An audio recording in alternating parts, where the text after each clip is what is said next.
I always believed that being a mother was my greatest achievement. From the moment I first held my son Max in my arms, I promised myself I would give him the best life I could. We were inseparable. Just the two of us against the world after my husband passed away. Every milestone, every scraped knee, every late-night talk, I was there. Max was my pride, my joy, my reason for waking up each morning. As he grew older, I watched him become a kind, intelligent, and ambitious young man. I dreamed of the day I would see him walk down the aisle, start his own family, and build a future filled with happiness. I imagined being part of every moment, from choosing the wedding suit to welcoming his bride into our family.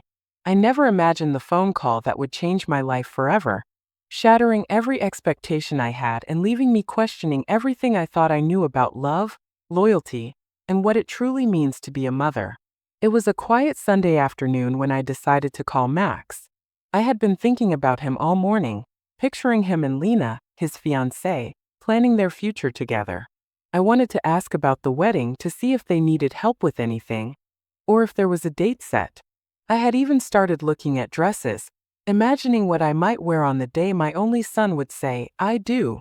My heart fluttered with anticipation as I dialed his number, already rehearsing the questions I wanted to ask, the advice I hoped to give, the joy I expected to share. The phone rang twice before Lena answered. Her voice was cool, almost detached, as if she had been expecting my call but wasn't particularly pleased to receive it. "Hello," she said, not bothering with pleasantries. I smiled, trying to keep the conversation light. "Hi Lena, it's me. I was just calling to see how you and Max are doing. I wanted to ask if you've made any decisions about the wedding. I'm so excited for you both."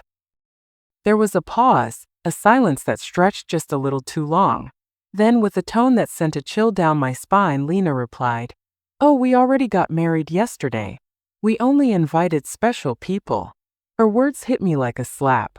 For a moment, I thought I had misheard her. I waited for her to laugh, to say she was joking. But the silence on the other end of the line was heavy and real. I felt my breath catch in my throat. You got married?" I managed to whisper, my voice trembling. "Yesterday." I could hear Max in the background, his voice muffled, avoiding the phone. Lena didn't soften. "Yes, it was a small ceremony. Just the two of us and a few close friends. We wanted to keep it intimate." I tried to process what she was saying, but my mind was spinning. I had spent years supporting them, helping them through every struggle, believing I was an important part of their lives. Now, I was being told I wasn't even worthy of an invitation to my own son's wedding. I wanted to ask why, to demand an explanation, but the words wouldn't come. Instead, I listened as Lena continued, her voice growing colder. "We didn't want a big fuss. It was just for special people, you know?" The phrase echoed in my mind, each repetition cutting deeper. Special people. I thought of the countless times I had been there for them, the sacrifices I had made, the love I had given without question. Was none of that enough to make me special? I heard Max's voice in the background, low and hesitant. "Mom, it was just something we decided last minute. Please don't take it personally." But how could I not? How could I possibly pretend that this wasn't personal, that being excluded from the most important day of my son's life was just a simple oversight? I felt tears sting my eyes, but I refused to let them fall. Not yet. Not while they could still hear me. I forced myself to speak, my voice barely above a whisper. "I see.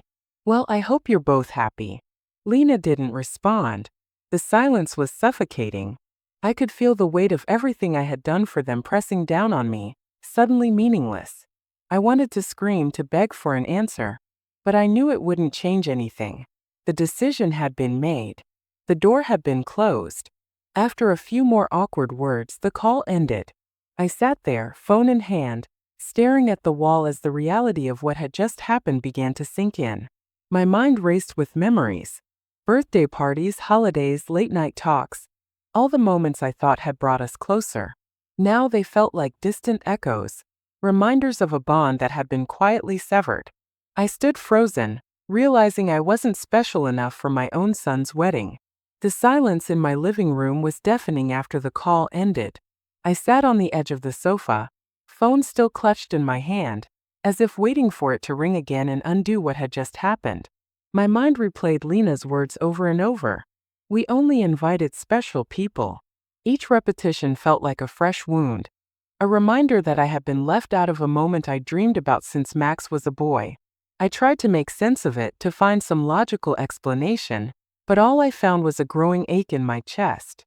I stood up and wandered through the house, my steps slow and uncertain. Every room held memories of Max. His childhood drawings still framed in the hallway, the dent in the kitchen table from when he dropped his first science project, the faded family photos on the mantel.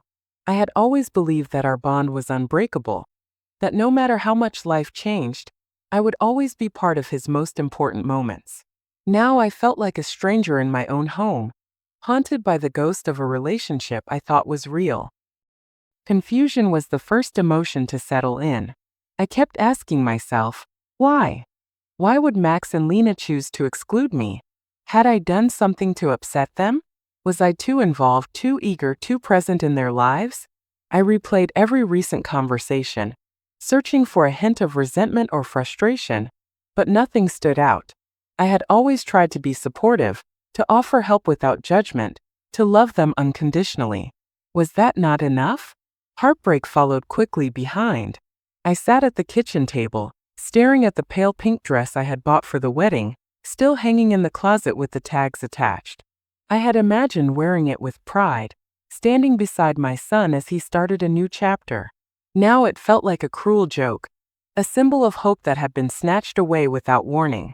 Tears welled up in my eyes, and this time I let them fall. I cried for the loss of a dream, for the emptiness that had replaced my excitement, for the realization that I was not as important to Max as I had believed. Anger simmered beneath the surface, growing stronger with each passing minute.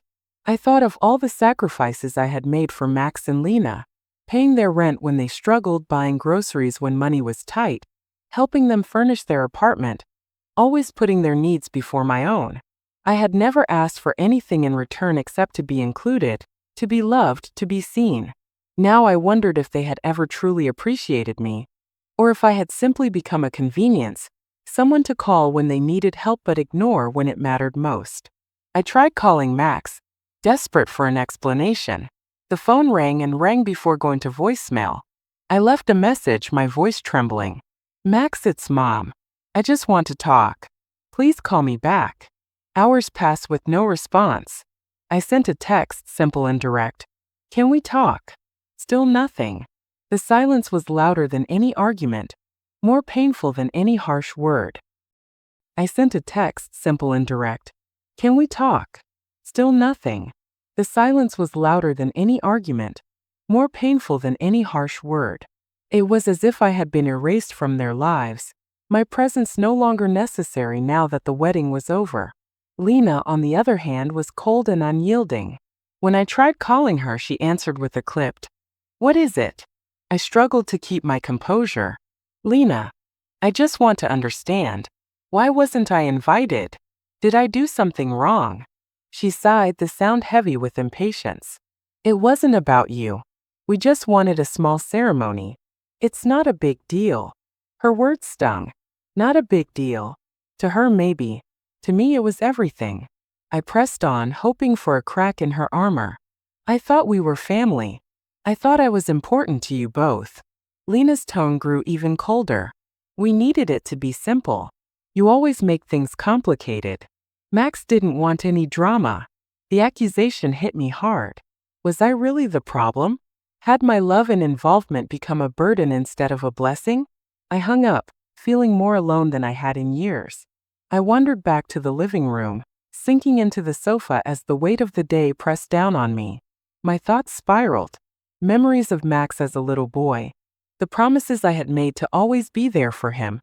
The pride I felt watching him grow. I wondered when things had changed, when I had become someone to hide from instead of someone to celebrate with. As the hours dragged on, I tried to distract myself. I cleaned the kitchen, organized the pantry, folded laundry that didn't need folding. But nothing could quiet the storm inside me. Every time I closed my eyes, I saw Max and Lena standing together, smiling for photos I would never see, sharing vows I would never hear. I imagined Lena's parents there, her friends, people I barely knew, all deemed special enough to witness the moment I had been excluded from. I called my sister Diana, hoping for comfort. She listened quietly as I poured out my heart, her voice gentle and understanding. "You didn't do anything wrong," she assured me. "Some people just don't appreciate what they have until it's gone." Her words helped, but the ache remained. I wanted to believe that Max would call, that he would explain, that there was some misunderstanding. But deep down I knew the truth. I had been left out on purpose. That night I lay in bed staring at the ceiling, replaying every moment of the day. I wondered if I should confront Max, demand answers, or simply let it go. I wondered if our relationship could ever recover, or if this was the beginning of a new, lonelier chapter in my life. I felt lost, adrift in a sea of emotions I couldn't control. As dawn crept through the window, I realized I had barely slept. My heart was heavy, but a new feeling was beginning to take root. Resolve. I couldn't change what had happened, but I could decide how to move forward. I would not let this betrayal define me. I would find a way to heal, to reclaim my sense of self-worth, even if it meant letting go of the son I loved more than anything in the world. The next morning I woke up with a dull ache in my chest, the kind that lingers after a night of restless sleep. I tried to convince myself that maybe I had overreacted, that perhaps there was a reasonable explanation for everything. Maybe Max would call today. Maybe Lena would send a message, apologizing for her coldness. I clung to hope, fragile as it was, because the alternative was too painful to accept. I made myself a cup of coffee and sat at the kitchen table, staring at my phone. The silence was suffocating. I scrolled through my messages, rereading the last few conversations with Max. They were all so ordinary. Reminders about bills, updates on work, the occasional "love you, Mom." Nothing to suggest that I was about to be cut out of the most important day of his life. Out of habit, I opened my social media app, hoping for a distraction. That's when I saw it. A photo of Max and Lena, standing beneath a white arch, hands clasped, smiles wide. The caption read, "The happiest day of our lives." My heart stopped. I stared at the image, unable to process what I was seeing. There they were, dressed in wedding attire, surrounded by people I barely recognized. Lena's parents stood beside them, beaming with pride. Her siblings posed for group shots, glasses of champagne raised in celebration. I scrolled through the album, each photo a fresh reminder of my absence. There was no sign of me. Not in the background, not in a single candid shot, not even a mention in the comments. I felt invisible, erased from a moment I had spent years dreaming about. The pain was sharp, almost physical. I set my phone down, hands trembling, and tried to steady my breathing. Memories flooded my mind. Late nights spent comforting Max after a breakup. The hours I'd spent helping him study for exams. The sacrifices I'd made to ensure he never went without.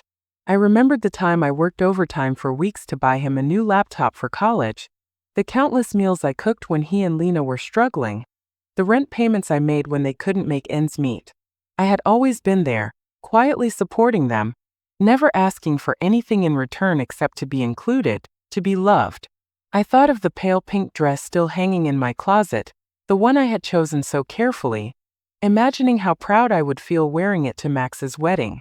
I remembered the shoes I bought to match, the card I had written with 1,000 words of advice and love, the envelope with a check I had set aside as a wedding gift. All of it now felt pointless relics of a future that would never come to pass. I scrolled through the comments on the photos, searching for any mention of me. There was nothing. Lena's friends congratulated her. Her family shared inside jokes, and Max's name was barely mentioned except as the lucky groom.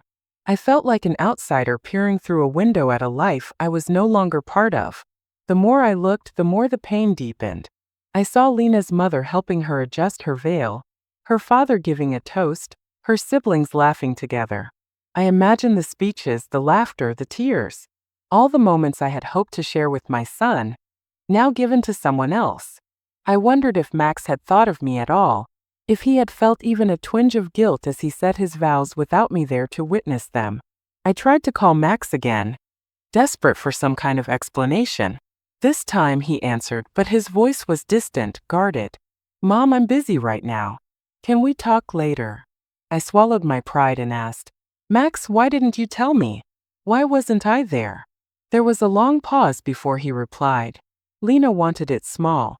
Her family was already in town and it just made sense. We didn't want to make a big deal out of it. His words stung. "A big deal? Max, I'm your mother. How could you not want me there?" He sighed, frustration creeping into his voice. "Mom, please don't make this harder than it is. It's done. We're married. I hope you can be happy for us." I wanted to scream to tell him how much he had hurt me, but I could hear Lena in the background, her voice sharp and impatient. "Is she still going on about the wedding?"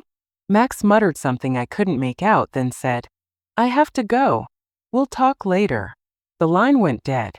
I sat in stunned silence, the phone heavy in my hand. I felt a wave of anger rise up, hot and bitter. How could he be so dismissive? How could he let Lena dictate who was worthy of being at his wedding? I had always believed that Max would stand up for me, that our bond was stronger than anything. Now I wasn't so sure. I spent the rest of the day in a fog, moving through the house like a ghost. Every corner held a memory. Max's childhood bedroom, now a guest room. The kitchen where we baked cookies every Christmas. The backyard where he learned to ride a bike.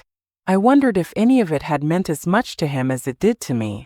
That evening, I received a message from an old friend. "Saw the wedding photos. Congratulations. You must be so proud." I stared at the screen, unsure how to respond. Proud? I felt nothing but loss. I typed a polite reply, then set my phone aside, unable to face any more reminders of what I had missed. As the days passed, the pain didn't fade. If anything, it grew sharper, fueled by every new photo, every congratulatory message, every reminder that I had been left out. I found myself replaying every moment of the past few years, searching for signs that this was coming. Had I missed something? Had I pushed too hard, loved too much, given too freely? Or was I simply not enough? I remembered the time Lena called me in tears, saying they couldn't pay the rent. I had dropped everything, driven across town, and handed her the money without hesitation. I thought of the groceries I bought, the furniture I helped them pick out, the nights I spent babysitting their dog so they could have a date night. I had given so much of myself, always believing that one day, it would be my turn to be celebrated, to be included. Instead, I was left with silence. Max stopped answering my calls, and Lena's messages grew shorter, more perfunctory. I felt like a burden, an obligation they no longer wanted to carry. The realization was devastating. I had built my life around my son, and now he was gone, swept away by a new family that had no room for me. I tried to distract myself with chores, with errands, with anything that would keep my mind from wandering back to the wedding. But everywhere I looked, I saw reminders of what I had lost. The dress in the closet, the unopened bottle of champagne, the stack of wedding magazines I had bought in anticipation. Each one was a reminder of a future that would never be. One night, unable to sleep, I sat at the kitchen table and wrote Max a letter. I poured out my heart, telling him how much I loved him, how proud I was of the man he had become, how deeply it hurt to be excluded from his wedding. I didn't know if I would ever send it, but writing the words brought a small measure of relief. At least on paper, I could be honest about my pain. But the worst was yet to come. A few days after the wedding photos surfaced, I was still struggling to find my footing. I tried to keep busy, filling my days with chores and errands, but the ache in my chest never really faded. I was sitting at the kitchen table, staring at the pale pink dress I'd never wear when my phone rang. I glanced at the screen and saw Lena's name.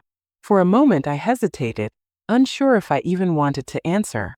But curiosity, and a lingering hope for an apology, got the better of me. "Hello," I said, my voice cautious. Lena's tone was brisk, businesslike, as if nothing had happened between us. "Hi, Renata. I hope you're well. I wanted to ask if you could help us out with the rent this month. Max's paycheck was delayed, and we're a little short. The landlord is threatening to charge a late fee."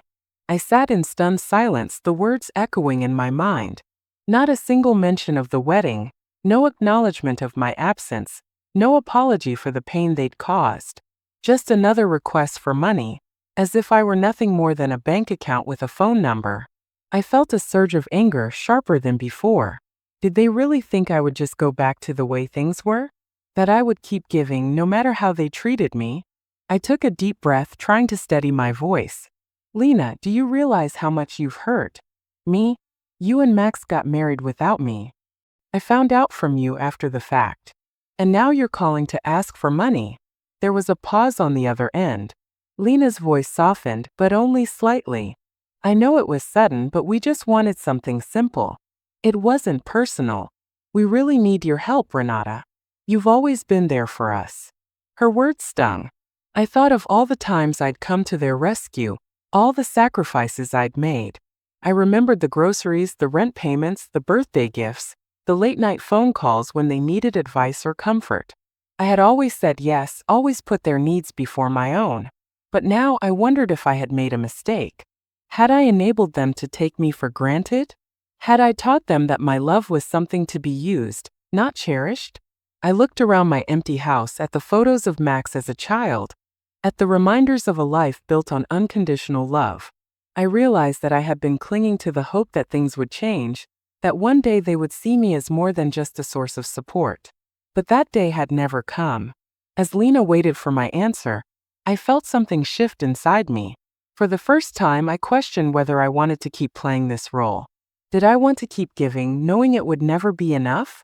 Or was it time to put myself first, to stop sacrificing my happiness for people who didn't value me? I need to think about it, I finally said, my voice steady. I'm not sure I can keep helping the way I used to. Lena was silent for a moment, then muttered a quick goodbye and hung up. I sat there, phone in hand, feeling a strange mix of sadness and relief. For the first time in years, I was considering what it would mean to choose myself. The days that followed Lena's call were filled with a restless energy I couldn't shake. I replayed our conversation over and over, each time feeling the sting of her indifference and the weight of my own enabling. I knew I couldn't go on like this, waiting for scraps of affection, hoping for a change that would never come. I needed answers. More than that, I needed to reclaim my dignity. I decided to invite Max and Lena over for a conversation. I kept my message brief and neutral, simply asking if they could stop by after work. Lena replied with a curt "we'll be there." While Max didn't respond at all, the silence between us had grown so thick, it felt like a wall I could barely see over. When they arrived, Lena walked in first, her expression unreadable. Max followed, eyes downcast, hands shoved deep in his pockets. I gestured for them to sit in the living room, the same room where I'd once read Max bedtime stories and celebrated birthdays. Now it felt like unfamiliar territory. I took a deep breath, steadying myself. Thank you for coming. I wanted to talk about the wedding. And about us. Lena crossed her arms, her tone defensive. We already explained, Renata. It was a small ceremony. We didn't want a big fuss. I looked at Max, searching his face for any sign of regret or understanding. Max, I'm your mother. I've been there for you every step of your life. I would have given anything to see you get married. Why didn't you want me there? He shifted uncomfortably, avoiding my gaze. It wasn't about not wanting you there, Mom. Lena's family was already in town and we just decided to do it. It was easier that way. Easier for who? I pressed, my voice trembling. Easier for you or for Lena? Or was it just easier to leave me out? Lena's eyes narrowed. We didn't want drama. You always make things complicated. We wanted a day that was about us, not about anyone else. I felt my anger rising, but I forced myself to stay calm. You say you didn't want drama, but you created it by excluding me. Do you have any idea how much that hurt? After everything I've done for you both, I thought I mattered. I thought I was family. Max finally looked up, his eyes filled with something like guilt. Mom, I'm sorry. I didn't mean to hurt you. But we just wanted to do things our way. I shook my head, tears threatening to spill. Doing things your way doesn't mean erasing me from your life. I've supported you through everything, financially, emotionally, in every way I could. And yet, when it mattered most, I was left out. Lena's voice was cold. We appreciate what you've done, but we're adults now. We need to make our own decisions." I stared at her, realizing just how little my sacrifices meant to her. Being an adult doesn't mean shutting out the people who love you. It doesn't mean using them when it's convenient and discarding them when it's not. Max tried to interject, but I held up my hand. "No, Max. I need you to hear this. I have always put you first. I have always believed that family means showing up for each other, especially on the most important days. But now I see that I've been enabling you both. I've made it too easy for you to take me for granted." Lena scoffed. "So what, you're going to stop helping us?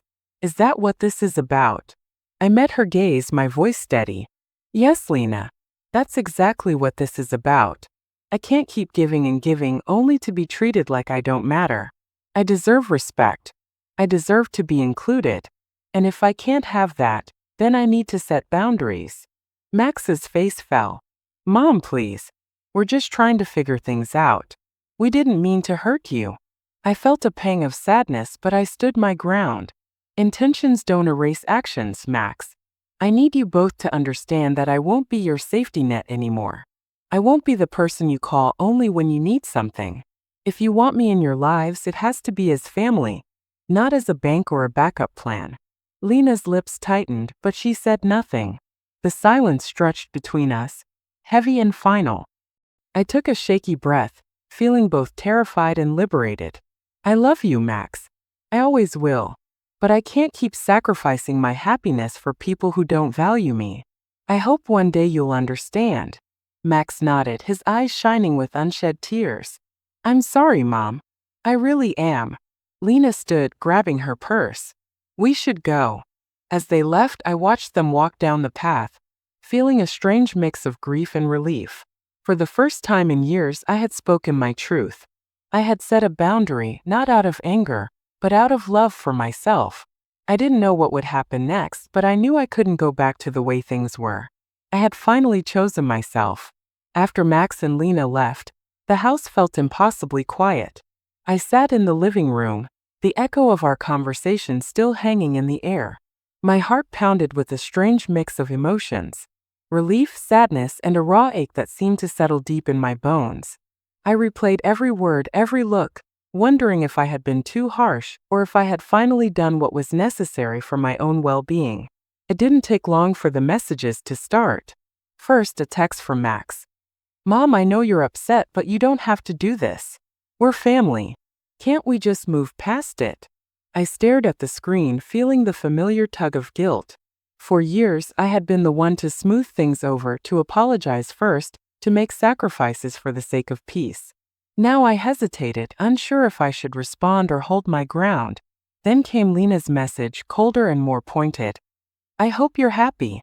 Max is really hurt. We never expected you to turn your back on us like this. After everything we've been through, you're just going to abandon us." The words stung, twisting the knife of self-doubt. Was I abandoning them? Or was I finally choosing to stop abandoning myself? The guilt was overwhelming at times. I wandered through the house, haunted by memories of Max as a little boy. His laughter, his hugs, the way he used to run to me when he was scared. I wondered if I was losing him forever. If setting boundaries meant closing the door on any hope of reconciliation. The loneliness crept in, especially at night, when the silence felt heavier and the ache in my chest grew sharper. But beneath the guilt and sadness, something new began to stir. A faint sense of freedom. For the first time in years, I wasn't waiting for the next crisis, the next request, the next moment when I would be needed and then forgotten.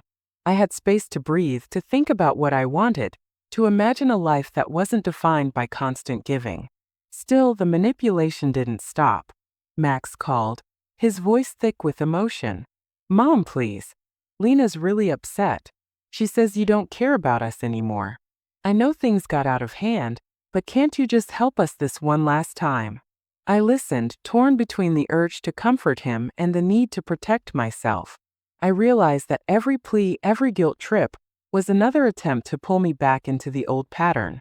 I spent hours pacing the house, wrestling with my decision. I miss Max terribly, but I also knew that going back would mean losing myself all over again. I sat at the kitchen table, staring at the pale pink dress, and whispered to the empty room, "You did the right thing." It was a small comfort, but it was enough to get me through the night. In the days that followed, I tried to fill the emptiness with small acts of self-care. I took long walks, called my sister Diana, and even treated myself to a new book. The loneliness was still there, but it was tempered by a growing sense of possibility. I was learning slowly that freedom and loneliness could exist side by side, and that maybe, just maybe, I could find peace in the space I had finally claimed for myself. In the days after setting my boundaries, I realized how much I needed someone to talk to. The house felt emptier than ever, and the silence pressed in on me, making my doubts louder. I called my sister Diana, hoping for comfort. She listened quietly as I poured out everything: the wedding, the confrontation, the guilt, and the loneliness. When I finished, she didn't rush to fill the silence. Instead, she simply said, "You did what you had to do, Renata. You can't keep giving until there's nothing left of you." Her words were a balm, soothing the ache I'd been carrying. Diana reminded me that love doesn't mean endless sacrifice, and that sometimes the bravest thing a mother can do is let go. She told me about her own struggles with her children, how she'd learned to set boundaries, and how in time her relationships had grown stronger for it. Hearing her story made me feel less alone, as if my pain was part of a larger tapestry woven from the experiences of women everywhere. Encouraged by Diana's support, I reached out to a few close friends. Over coffee, I shared my story, expecting judgment or pity. Instead, I found understanding. One friend, Maria, confessed that her own daughter had stopped speaking to her after she refused to co-sign a loan. Another, Evelyn, admitted she'd been supporting her adult son for years, afraid that saying no would mean losing him. We laughed and cried together, trading stories of heartbreak and hope, realizing that our struggles were more common than we'd ever imagined. It was in these moments of vulnerability that I began to find strength. The more I shared, the lighter my burden became. I joined a local support group for parents of estranged adult children, unsure of what to expect. The first meeting was filled with nervous introductions and hesitant confessions, but as the evening wore on, the room filled with empathy and encouragement. I listened to stories that mirrored my own, stories of mothers and fathers who had given everything, only to be left behind. There was comfort in the shared pain, and hope in the resilience I saw in their eyes. As I reflected on my journey, I realized how much I had lost myself in the role of caretaker. I had measured my worth by how much I could give, believing that love was something to be earned through sacrifice. But sitting among others who had walked the same path, I began to see things differently. I wasn't alone, and I wasn't a failure. I was simply a mother who had loved deeply, perhaps too deeply, and was now learning to love herself. Community and friendship became my new sources of comfort. I started meeting Maria and Evelyn for weekly walks, sharing updates on our progress and celebrating small victories, like saying no without guilt or spending money on ourselves for a change. I found joy in these simple moments, in the laughter that came more easily, in the sense of belonging that grew with each passing day. Slowly, I began to rebuild my sense of self. I took up old hobbies I'd abandoned, like gardening and painting, and allowed myself to dream about the future. I realized that my life wasn't over just because my role as a mother had changed. There was still so much to discover, so much to enjoy, and so many people who cared about me, not for what I could give, but for who I was. Through support and reflection, I found the courage to move forward. I was no longer defined by my sacrifices or my pain, but by the strength I had found in myself and in the community that had embraced me. And for the first time in a long while, I felt hopeful about what lay ahead. Just as I began to find my footing, the ground shifted beneath me again. I had started to believe that the worst was behind me, that the silence from Max and Lena meant they were finally accepting my boundaries. But one afternoon, my phone buzzed with a message from a distant cousin I hadn't spoken to in years. "Is everything okay? I heard you're having some kind of breakdown and refusing to help Max and Lena. They're really worried about you." My heart sank. It didn't take long to realize what was happening. Max and Lena had started reaching out to family members, spinning a story that painted me as unstable and selfish. They told anyone who would listen that I'd abandoned them in their time of need, that I was acting erratically, and that they were only trying to help me. The rumors spread quickly, and soon I was fielding calls from relatives, some concerned, others judgmental, all wanting to know my side of the story. The manipulation didn't stop there. I received a formal letter from a lawyer, Lena's cousin as it turned out, threatening legal action if I didn't continue my financial support. The letter was filled with veiled threats and accusations, suggesting that I was neglecting my responsibilities as a mother. I felt a wave of anger and disbelief. After everything I had done, they were now trying to force my hand through intimidation and public shaming. I wanted to scream to defend myself to everyone who had heard their lies. But I knew that chasing after every rumor would only drain me further. Instead, I leaned on the support system I had built. Diana reminded me that people who truly knew me would see through the manipulation. Maria and Evelyn encouraged me to stand firm, to remember why I had set these boundaries in the first place. Still, the pressure was immense. There were moments when I doubted myself, when the guilt and fear threatened to pull me back into old patterns. But each time I reminded myself of the pain I had endured, the freedom I had begun to taste, and the importance of protecting my own well-being. I thought I'd seen the worst, but I was wrong. The battle for my peace was far from over, and I would need every ounce of strength to hold my ground. The tension that had been building for weeks finally reached its breaking point when I received a formal notice. Max and Lena were seeking legal action to force me to provide financial support.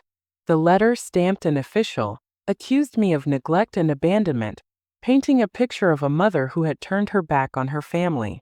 I sat at my kitchen table, the document trembling in my hands, feeling a mixture of disbelief and heartbreak. I had never imagined that my own son would go so far, that the child I had loved and raised would try to use the law to control me. Word spread quickly through the family. Some relatives called to offer support, but others, swayed by Max and Lena's version of events, questioned my sanity and my heart. The shame and anger threatened to swallow me whole, but I knew I couldn't let them win. I reached out to Diana, who insisted on coming with me to the mediation meeting. "You're not alone," she said firmly. "You have every right to stand up for yourself." The day of the meeting arrived, and I walked into the lawyer's office with my head held high, Diana by my side.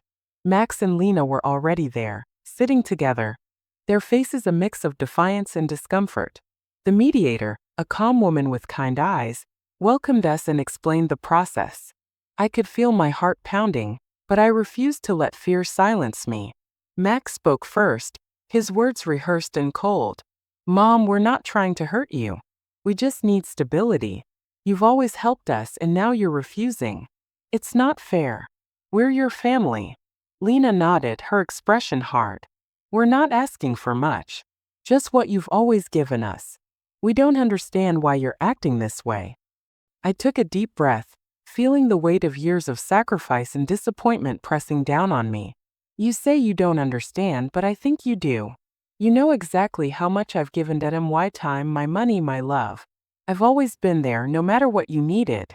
But when it came time for you to celebrate the most important day of your lives, I wasn't even considered. I wasn't special enough to be invited to my own son's wedding." Max looked away, unable to meet my eyes. Lena's lips tightened, but she said nothing. I continued, my voice steady but full of emotion. "I have spent years putting your needs before my own. I have sacrificed my comfort, my savings, and my happiness because I believe that's what mothers do. But love isn't a transaction. It isn't something you buy with favors or money. I want it to be part of your lives, not just your safety net." The mediator nodded, encouraging me to go on. "I know you're struggling, and I wish things were different, but I can't keep giving until there's nothing left of me. I deserve respect. I deserve to be treated as more than just a source of support. I am a person, not a bank account."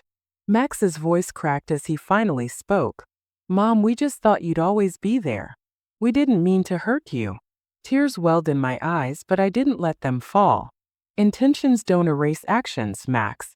I needed you to stand up for me, to include me, to show me that I mattered. Instead, you let me be pushed aside. And now, when I finally say no, you try to force me through shame and legal threats. That's not love. That's manipulation. Lena shifted uncomfortably, her bravado fading. We were desperate. We didn't know what else to do. I looked at her, my voice gentle but firm. Desperation doesn't justify cruelty. I have always wanted the best for you both, but I can't keep sacrificing myself.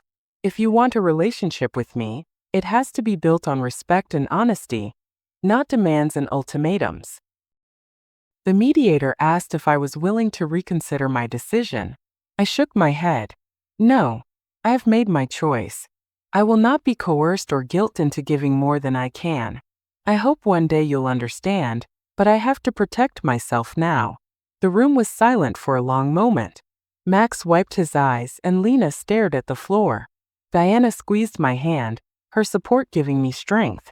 As the meeting ended, I stood up, feeling lighter than I had in months.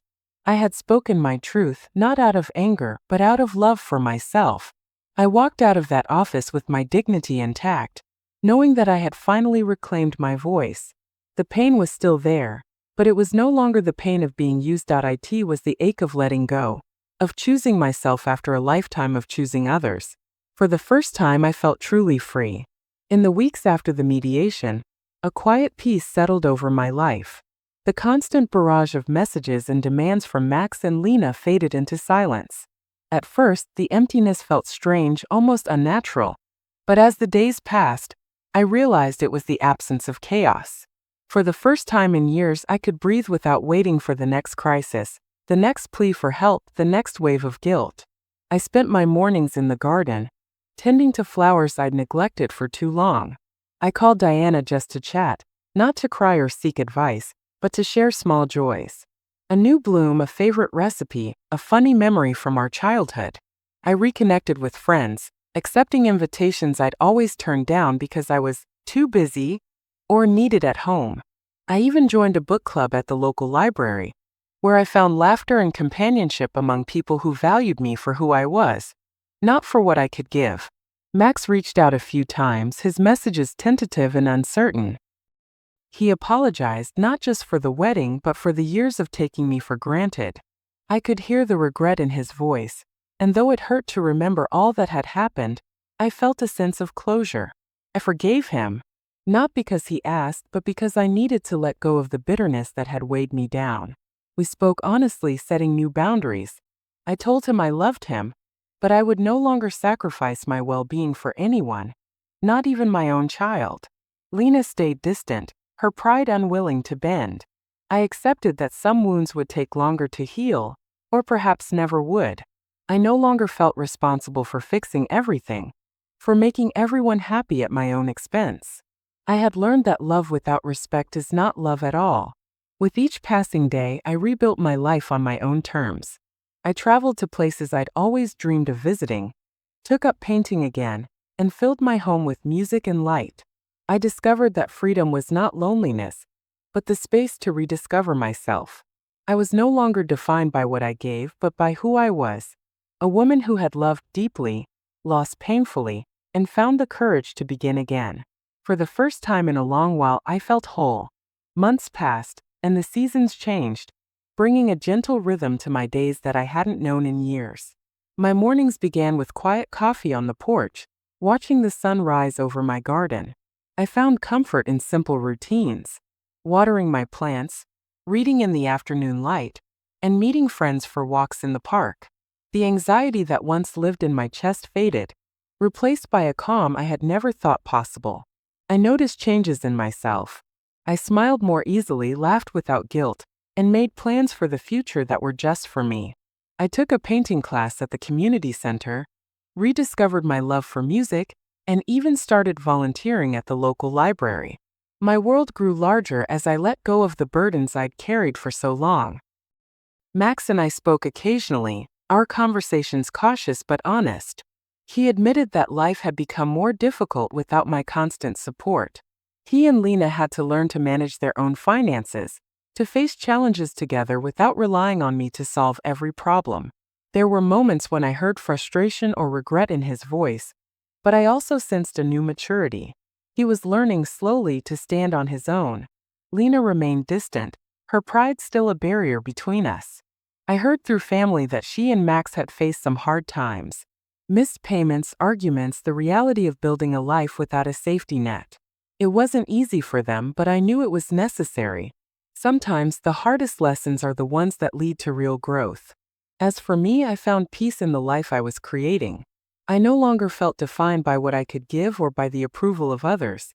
I was content in my own company, grateful for the friends and family who supported me, and proud of the boundaries I had set. The pain of the past lingered, but it no longer controlled me.